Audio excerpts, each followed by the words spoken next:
Hello, everyone. My name is Jenna Ryan, your self-love life coach. And today's topic is about coming out of the abyss. Coming out of the abyss. Yes, I'm going to go there. Yes, I'm going to talk about this. No, it's not fun coming out of the abyss. Sometimes it's not even fun to talk about coming out of the abyss.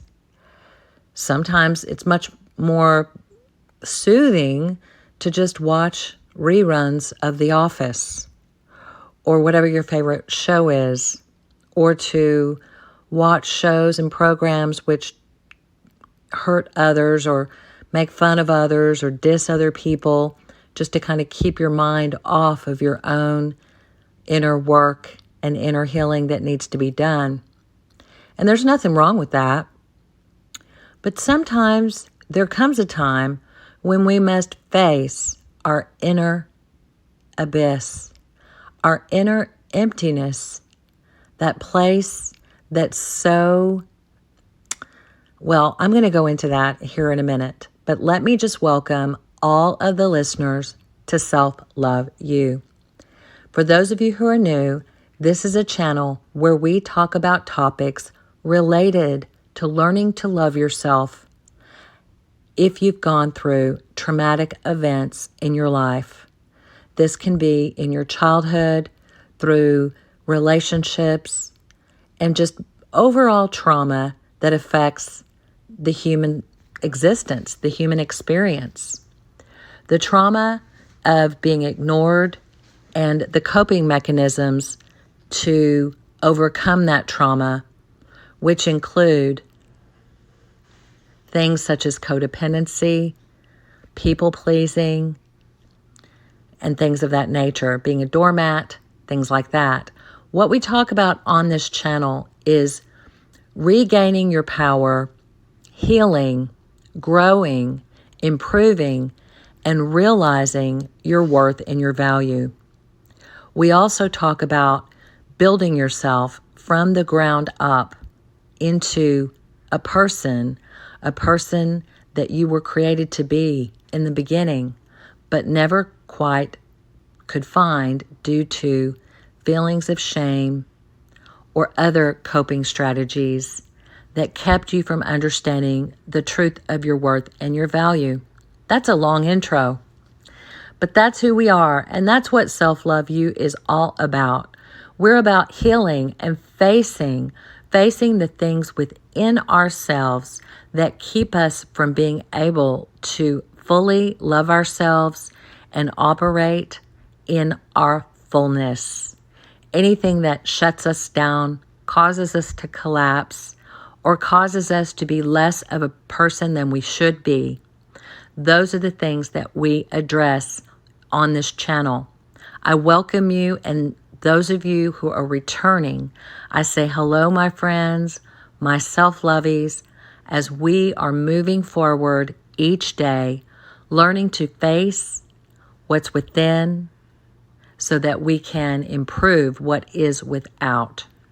And also appreciate what's going on in our lives.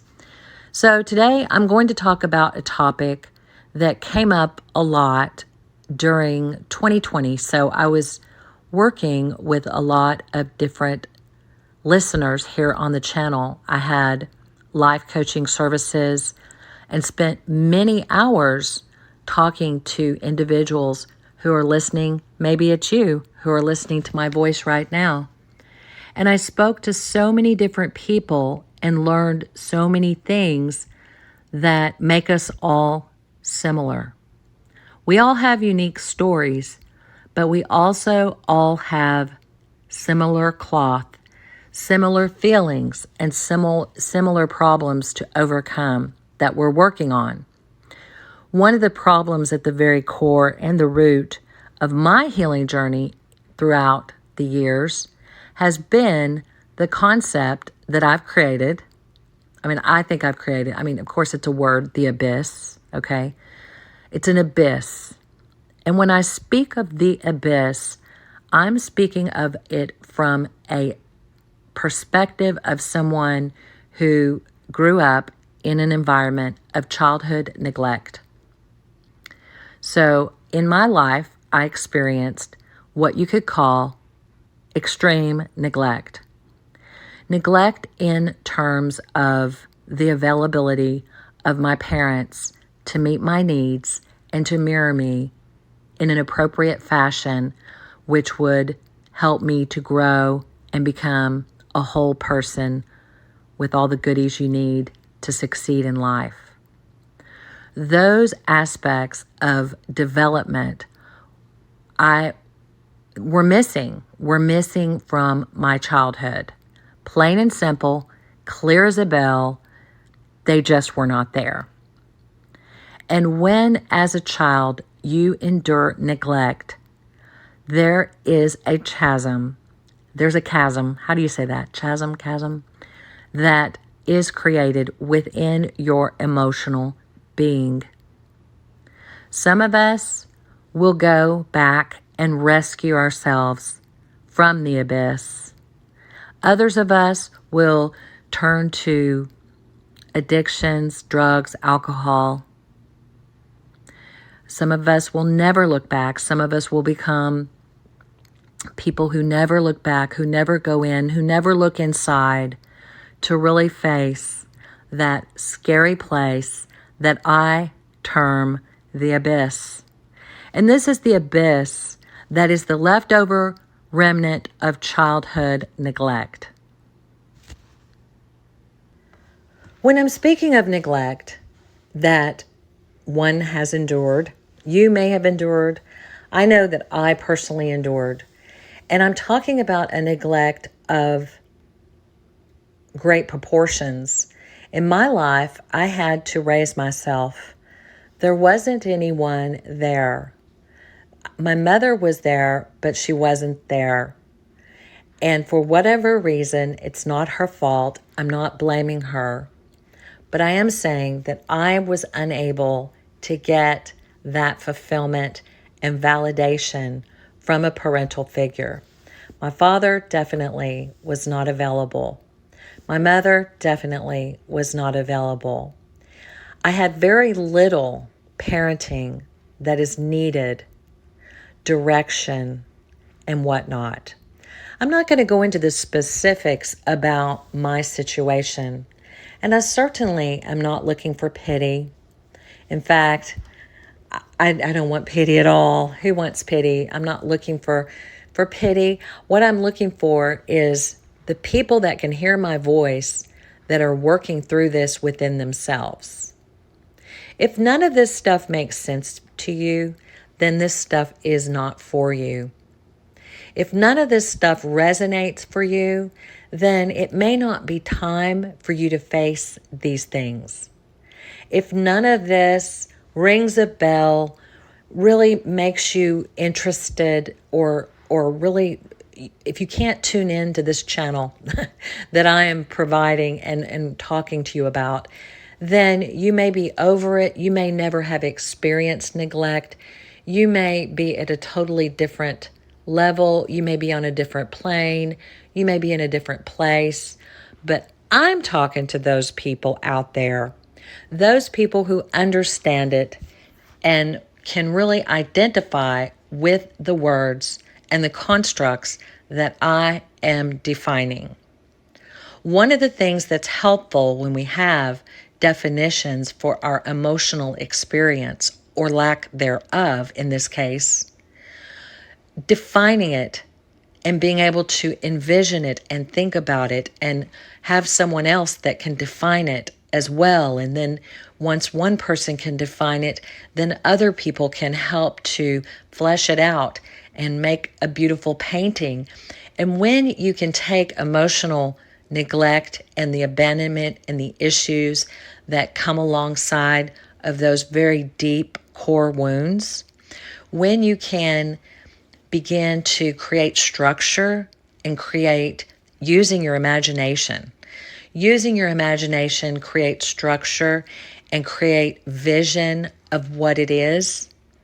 Then suddenly, as you begin to get comfortable with the uncomfortable, it becomes smaller. It's not so daunting. It's not so scary.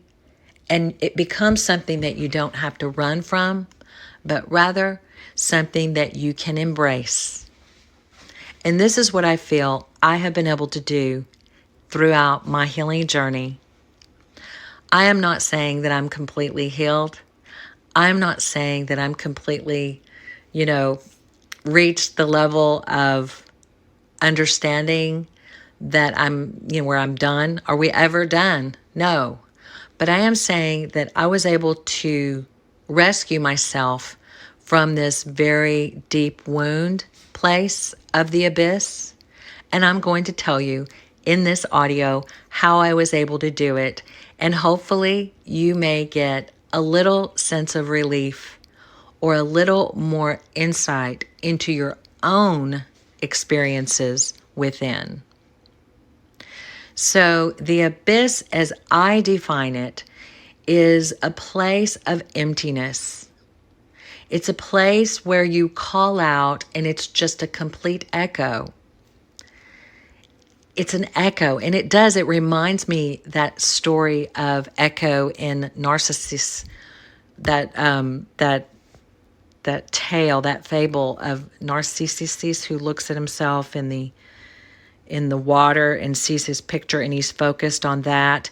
And then there's also Echo, who's in the story, who can only echo back what the narcissist who's looking in the water at his or her image, all they can do is echo, but they're not really their own person. Echo is just an echo of someone else.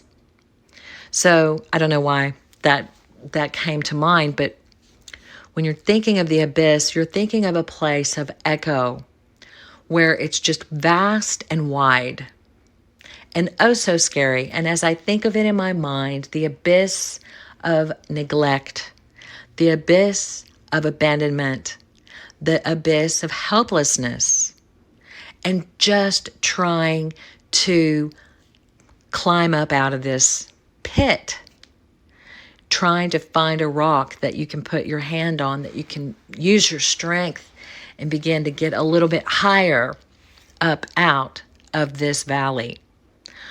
Finding a place to put your foot so that it doesn't slide and you don't fall right back down.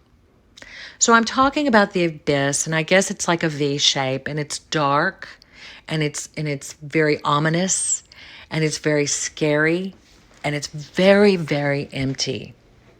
The emptiness of childhood trauma, and it is traumatic if you've experienced neglect in your life. If you've experienced neglect in your childhood, then you're going to experience this deep place of darkness. Because one of the problems and one of the dilemmas for a childhood abuse survivor or child neglect survivor is that there's things that you did not get.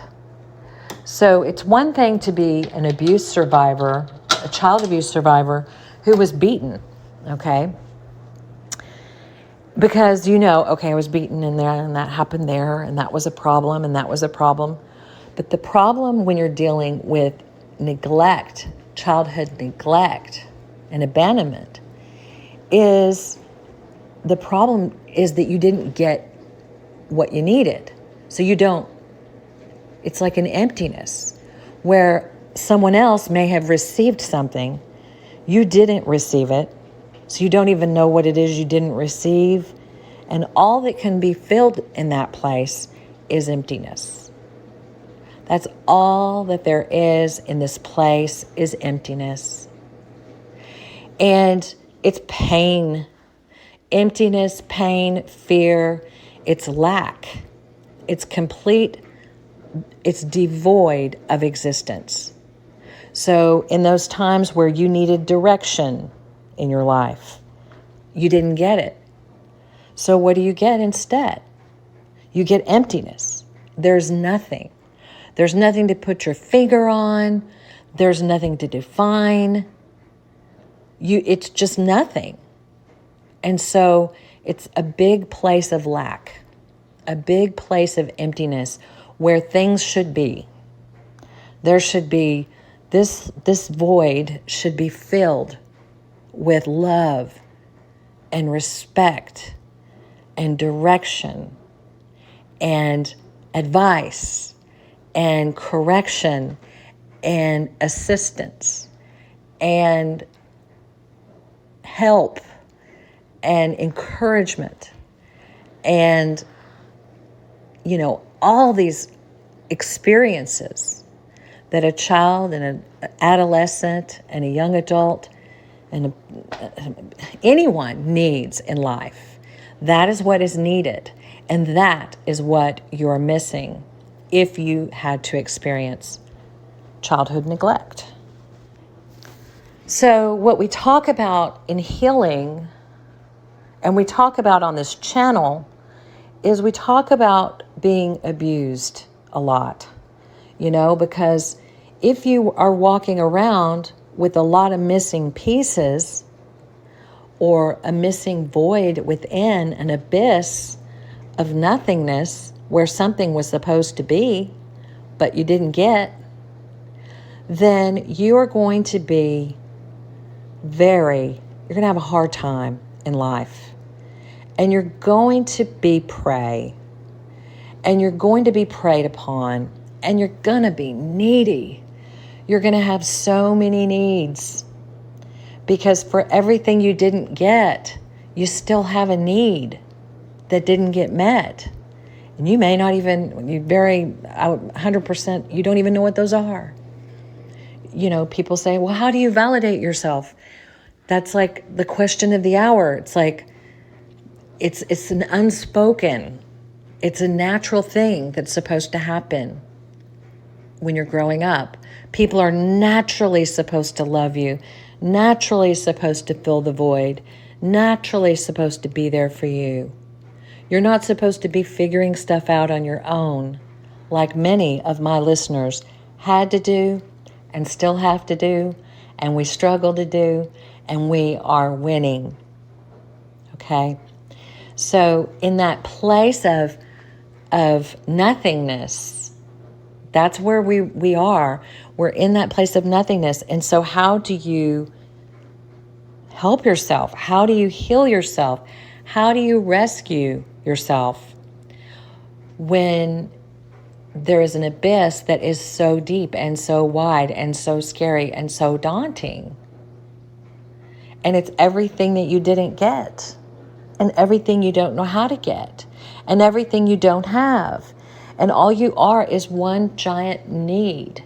And you see someone that has things on the outside that looks like they can fill you and make you feel full or valuable, then you pursue it, you seek it, you become addicted to it because you're missing those pieces, those childhood development needs that didn't get met are simply there in that void.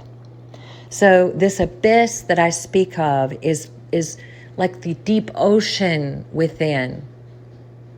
And just because you're an adult and you grow up and it looks like you've got your stuff together and you've got a great job, or maybe you're great at being a homemaker, or maybe you're a great, maybe you've got a great spouse, boyfriend, girlfriend, whatever it is you're great at, there's still a part of you that has that emptiness that didn't get filled. And you don't know how to say, I've got an emptiness and it needs to be filled. The way you cope is by trying to fill it through other means, through someone who looks like they have it all, which, or who pretends to have it all, or you can fantasize they have it all through your fantasy bond. That's the root of codependency, according to Firestone. That's a PhD, Firestone, fantasy bond. And so you have fantasy that person's going to help you to fill this abyss, to fill this emptiness. So I began to help myself to heal this abyss by facing it. I began journaling, using pictures, using I would do art, defining and really experiencing this abyss, even though it was painful. It's not painful today, but it was when I was going through it. It sounds just terrible, abyss. Even the word, it sounds so scary. But what I began to do is I began to use visualization techniques. And through these visualization techniques, I allowed myself to experience the abyss, the emptiness inside. And I would go within my own emotional experience, and if it felt negative, I would feel it. And if it felt, if I would just sit with myself, and I would go to counseling, and I would get help and things. And I would journal, and I would write about this place of emptiness, aloneness, sadness, lack, need, deep within. And I began to visualize myself facing this abyss. And the different pieces to it. I mean, you can use your imagination to heal. Your imagination is very valuable in the healing process as you begin to just recognize the different aspects of this emptiness that you have within. And I began to get to a place where I started to have more comfort in this place inside. Just, imagining, closing my eyes, meditating, focusing, going there. Even if it hurt, or if I needed to cry, or I needed to face that, hey, this is an abyss and it's not who I am. This is something that is missing. This is a piece. This is something that needs to be filled. What am I going to do with this? So I began to imagine myself swimming through the abyss. And that in and of itself is quite liberating. When you can take that horrible, scary place and you can go there with compassion within yourself and begin not to shriek in horror.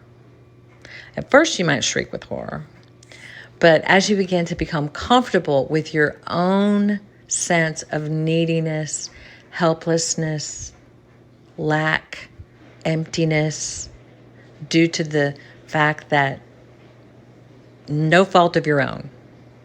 That's an important thing, is it wasn't my fault that my parents were unable to care for me.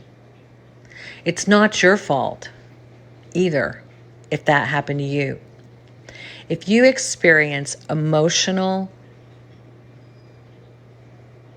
emotional sense of lack from childhood neglect, it's not your fault. So those feelings that you feel, that shame that comes in place of what you needed, because what comes when you don't get your needs met, your developmental needs met or not met in childhood, what comes in its place is shame, because a child's mind is not developed, and a child's mind can only blame itself. So it's a childlike experience, because that's if a child blames a parent, then they can't develop. So in order to develop emotionally and psychologically, a child must take the blame in order to maintain its sanity, in order to maintain that the parent is idolized and godlike and can never do anything wrong. So instead of blaming the parent, instead of saying, this is not my fault, as a child, you automatically take care of the parent's needs and you begin to take the blame, because that's how your brain's tiny. Your brain can only do so much. And this is a survival, this is a survival tool. This is what has helped us survive, is you go in and you just begin to create this, what is created is an abyss, a very clear, For some of you, it may not be clear, but for me, I was able to envision it being clear. But your sense of pain and abandonment and neglect and that place of neediness and whatnot doesn't have to look like mine. You get your own if you want, or you can use mine, or you can, adapt yours. But I just found it helpful for myself to begin to define these areas within and go there. And then I'll go back to the experience that I'll never forget. Like one day I was just like, I'm swimming in the abyss. What? This is crazy. Like, I thought this was the most horrible place on earth. I thought there's something wrong with me. I'm not lovable because I didn't get what I needed. So it's my fault.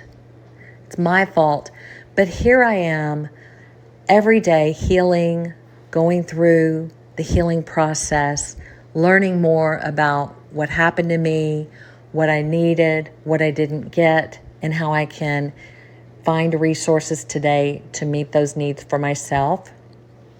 Swimming in this abyss. And that's empowering. And it doesn't mean you have to do this on day one. Because on day one, I shrieked, but I experienced it. So no matter what reaction you have to your own inner emptiness and your own inner place of just, that place where nothing is there. This isn't for everybody. So don't be trying to take what I'm talking about and apply it to every single thing in the world. Like, I don't want to see a bunch of TikTok videos trying to use the abyss or emptiness or all of this for every single situation. This is only applicable. This is mostly applicable to those of us who have gone through the childhood trauma of neglect. The sense of no one was there to feed me, to feed you, to make sure that you got your homework done. No one was there in my house, okay? No one. There was nothing. So where love and care and concern should have been, there was nothing. And so that created within me an abyss. This is not everybody's abyss, but those people who understand these kinds of things, this is for you. We have our own little channel here. And people can try to break in this channel and use these concepts for whatever they want, but they don't understand. If you haven't been there, you don't get it. And that's okay, because, go to another channel. Or you can use this stuff for your own stuff, but what I'm talking about is a very real experience of neglect. And it creates a place that is an abyss within of emptiness. And there are many of us who have yet to discover that we have an abyss or that we've been neglected. But there's those of us who experience symptoms that can only come from neglect, such as, eternal shame always feeling shame, toxic shame. If you're experiencing that, then there's a very good chance that you have been traumatized through someone not being there at the very crucial moment when you needed them to be there. So this audio is going so long, good grief. But we're talking about healing the abyss, filling the abyss. And you can't just cover it up. You can't just throw dirt on it as an adult and call it a day. So many would say, well, just forget about it. Leave the past in the past. Well, it never goes away. If you don't get it, you don't get it. That's like saying, if you don't have any money and you grew up very poor, and that's just saying, oh, forget about it. Forget about it. You're just poor. No, I have to have money. I have to pay my bills. I have to eat. I have to clothe myself. I have to take care of myself. I got to have that. And the same goes for this aspect of your existence. And so healing this aspect is, for me, was about rescuing myself from the fear of it, because it's a wound. Rescuing myself from the wound of it and being able to face it and do this audio about it and tell the world that I have it. That's kind of groundbreaking for me, is to be able to just even talk about it, because it was something for so long I wanted to hide. I'm not neglected. I'm not neglected. See, I have everything I need. See, doing my own laundry, packing my own bags as a 7-year-old, doing things that 7-year-olds are not supposed to do. And as an adult, it continues on. It compiles, it's exponentially, it just snowballs. If you're neglected as a small child, you neglect yourself. If you're abandoned as a small child, you abandon yourself. So this isn't a way to meet those needs. Not all of them, but even just one little tiny piece will save your day, will keep you from running after things that will harm you. So, swimming in the abyss. And then there came a time, a literal time that I can remember, of basically spending enough time with myself in those deep places of hurt and lack, and meeting those needs one thing at a time. One thing, one day, one thing, one learning process at a time, and becoming more resourced by getting help in terms of support from the right kind of people, not people that would dig a bigger hole or make me feel guilty for the one I had, but those who would support me with love and compassion. And then I learned to have love and compassion for myself and realize that it wasn't my fault that this abyss was within me. This wasn't my fault. It is what it is. It's something that I now have to heal because I'm an adult and it's my job, but it's not my fault it's here. So I'm not going to sit here and shame myself and feel like crap about it, but I am going to face it and I am going to take care of it. So swimming in the abyss, and you begin to notice as you're realizing day by day that this is not something scary within me. It's not scary. It's tangible. I know what it is. I know it's not my fault. And I know that if I feel this tinge of calling me back into that place, that I know that means I need to stop and take care of myself instead of ignoring myself and hopping off of my point of being and running after someone else's idea of who I should be, and just really standing firm or swimming. So right now we're talking about swimming. So you swim and you begin to, the water, in my mind's eye, the water in this abyss, it rose. And as I was swimming, I was able to eventually, through the years, through the spiral of healing, stand up, or not stand up, I was up to the top and the water rises and I floated with the water and I swam right on out. I swam out of the abyss. And now the abyss is full. And so I cannot again do anything without my Lord, my God, because, God for me is the river of living water. And so I kind of feel like my abyss was filled with the river of living water of God, who had the grace to allow me to go here and held my hand, even as I didn't need God for the moment or whatever. And I said, no, just you stay over there, God. I'm going to do this on my own. And I went to my deep, dark places and I swam out of it. So do I still have that place inside? Certainly. I will never be able to get back the things that I didn't get, the abuse and the trauma that occurred to me as a result of the childhood neglect I endured. I'll never be able to get that back. And I understand, as a person with a mind and judgment, I understand I may never. But I also understand that I can face it and live with it and love myself through it and still be okay with me knowing it's not my fault and I don't have to identify with this negative emotion. It's not who I am. It's just things that I needed. And I can also work to get those needs met in healthy ways and also give myself a break every day and say, good grief, I have gone through so much and I have come out and swam out. So today, I don't really think a lot about all of these very dramatic expressions of healing. That is because you do get to a place where, I'm not saying my life is perfect, my goodness, no.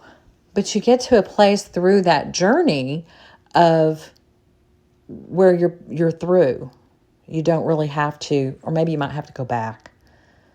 But you're like, okay, I got you. I know what that is. That's an experience of need and lack and helplessness.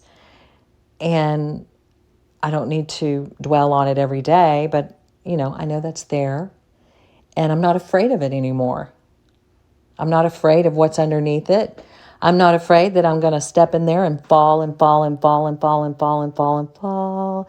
My falling heart is searching for someone to see me and take me just as I am, reaching and grasping, trying to hold on to, asking the question, does anybody care? Then I hear your voice. This is a song I wrote a long time ago, years ago.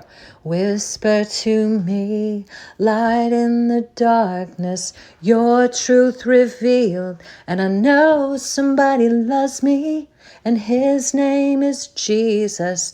I know somebody loves me, and his name is God. You're the Alpha and Omega, my Jesus, you stay the same. You strengthen my heart, and I know that you're there. My heart will rest in my Savior's love. My heart will rest in my Savior's love. So yes, I'm not a singer right now. I used to sing a lot, but I don't sing a lot. But that was a song that I wrote, and it really defines everything I just spoke about. And I hope you guys appreciate this because I did it. I got it out. Love you guys. Can't wait for the next one. Talk to you soon.